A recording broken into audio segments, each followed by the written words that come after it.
अस्सलाम वालेकुम। अच्छा जी, फैसलाबाद वड्डी तबाही तो बच गया। 1600 किलो मरीਆਂ ਕੁਕੜੀਆਂ फैसलाबाद आ रही ਸੀਗੀਆਂ ਸ਼ਾਹਕੋਟ ਤੋਂ, ਜਿਹੜੀਆਂ ਪੈਟਰੋਲਿੰਗ ਪੁਲਿਸ ਨੇ ਫੜੀਆਂ। ਇਹ ਉਹੀ ਕੁਕੜੀਆਂ ਸੀਗੀਆਂ ਜਿਹੜੀਆਂ ਫੈਸਲਾਬਾਦ ਆ ਕੇ ਮੁxtਲਿਫ ਹੋਟਲਾਂ ਦੇ ਵਿੱਚ ਸਪਲਾਈ ਹੋਣੀਆਂ ਸੀਗੀਆਂ ਤੇ ਆਪਾਂ ਨੂੰ ਉਹਨਾਂ ਨੇ ਚਿਕਨ ਕੜਾਈ, चिकन टिक्का, मसाला बोटी, बिहारी बोटी, मतलब मसाले उत्ते इन्ने क ला देने सीगे कि कुकड़ी जिहड़ी है ना वो बहुत पिछे रह जानी सी, क्योंकि कुकड़ी जिहड़ी है ना मरी होनी सीगी ते आपां नूं स्वाद काहदा आना सीगा मसालियां दा, ते आपां मसाले खा के बड़े खुश होना सीगा। मैं गल करदा पिया जी, ਪੈਟਰੋਲਿੰਗ ਪੁਲਿਸ ਨੇ ਇੱਕ ਵੱਡੀ ਕਾਰਵਾਈ ਕੀਤੀ ਆ, ਕਿਉਂਕਿ ਜਿਨ੍ਹਾਂ ਦਾ ਕੰਮ ਆ ਜਦੋਂ ਅਸਲੀ ਅਦਾਰੇ ਸੌਂ ਜਾਂਦੇ ਆ ਨਾ, ਫਿਰ ਦੂਸਰੇ ਅਦਾਰੇ ਆ ਕੇ ਉਹਨਾਂ ਦਾ ਕੰਮ ਕਰਦੇ ਆ। ਐਸਐਸਪੀ ਪੈਟਰੋਲਿੰਗ ਮਿਰਜ਼ਾ ਅੰਜਮ ਕਮਾਲ ਨੂੰ ਜਦੋਂ ਇਸ ਗੱਲ ਦਾ ਪਤਾ ਲੱਗਾ ਕਿ ਮੁਰਗੀਆਂ ਦੀ ਭਰੀ ਹੋਈ ਕੋਈ ਵੈਗਨ ਜਿਹੜੀ ਹੈ ਨਾ ਸ਼ਾਹਕੋਟ ਤੋਂ ਫੈਸਲਾਬਾਦ ਨੂੰ ਆਂਦੀ ਪਈ ਆ, ਤੇ ਇਹਨਾਂ ਨੇ ਜਨਾਬੇ ਅਲੀ ਆਪਣੀ ਟੀਮ ਨੂੰ ਕਿਹਾ ਕਿ ਫੌਰੀ ਤੌਰ 'ਤੇ ਨਾਕਾ ਲਾ ਲਓ। RFASI ਨੇ ਆਪਣੀ ਟੀਮ ਦੇ ਨਾਲ ਉੱਥੇ ਨਾਕਾਬੰਦੀ ਜਦੋਂ ਕੀਤੀ ਨਾ, ਤੇ ਇੱਕ ਮਸ਼ਕੂਕ ਗੱਡੀ ਜਿਹੜੀ ਸੀਗੀ ਉਹਨੂੰ ਰੋਕਿਆ। ਉਹਦੇ ਵਿੱਚੋਂ 1600 ਕਿੰਨੀਆਂ ਭਲਾ 1600 ਯਾਨੀ ਕਿ 40 ਮਣ मुर्दा मुर्गियाँ बरामद हुई। ये फिर इस नहीं रहे कि मुर्दा मुर्गियाँ वा इन्हों खत्म कर दिए।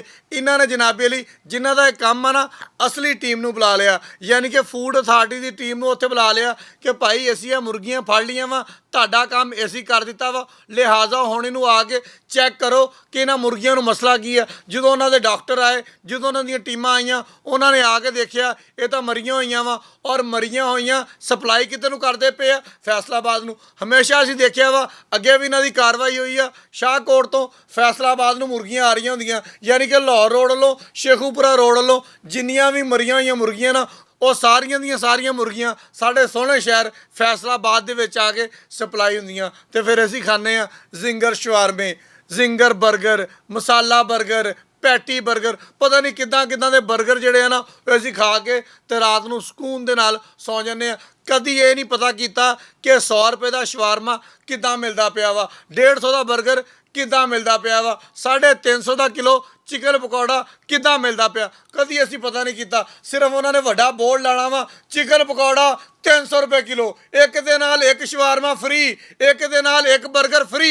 ये नहीं पता कि जनाब ये जिहड़े बर्गर मिलते पे आ फ्री, ये मरियां कुकड़ियां दे मिलते पे आ। जिहड़ा 300 रुपए चिकन पकौड़ा मिलता पिया वा ये मरियां मुर्गियां दा मिलता पिया वा।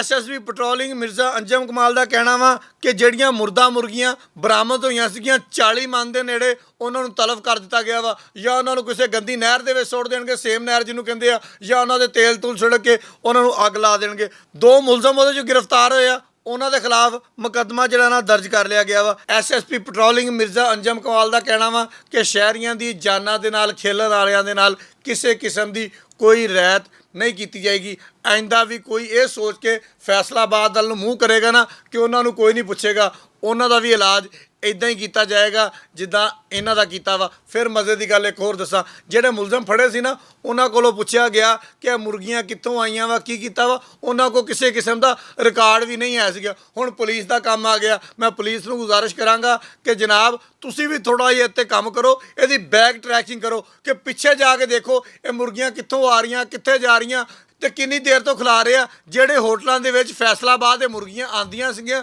ਜਿੱਥੋਂ ਸਾਡੇ ਢਿੱਡਾਂ ਦੇ ਵਿੱਚ ਜਾਣੀਆਂ ਸੀਗੀਆਂ, ਉਹਨਾਂ ਹੋਟਲਾਂ ਵਾਲਿਆਂ ਦਾ ਵੀ ਇਲਾਜ ਕਿਸੇ ਤਰੀਕੇ ਦੇ ਨਾਲ ਹੋਣਾ ਚਾਹੀਦਾ ਨਾ। ਇਹਨਾਂ ਨੂੰ ਫੜ ਕੇ ਇਹਨਾਂ ਦੀ ਹਲਕੀ ਹਲਕੀ ਢੋਲਕੀ ਵਜਾਓ, ਇਹ ਤੁਹਾਨੂੰ ਉੱਥੇ ਤੱਕ ਲਿਜਾਣ ਤੇ ਦੁੱਧ ਦਾ ਦੁੱਧ ਤੇ ਪਾਣੀ ਦਾ ਪਾਣੀ ਹੋ ਜਾਵੇ। ਦੁੱਧ ਵੀ ਪਾਊਡਰ ਵਾਲਾ ਨਹੀਂ, ਅਸਲੀ ਦੁੱਧ ਮੱਝਾਂ ਦਾ ਤੇ ਗਾਵਾਂ ਦਾ। ਬਹੁਤ ਸ਼ੁਕਰੀਆ।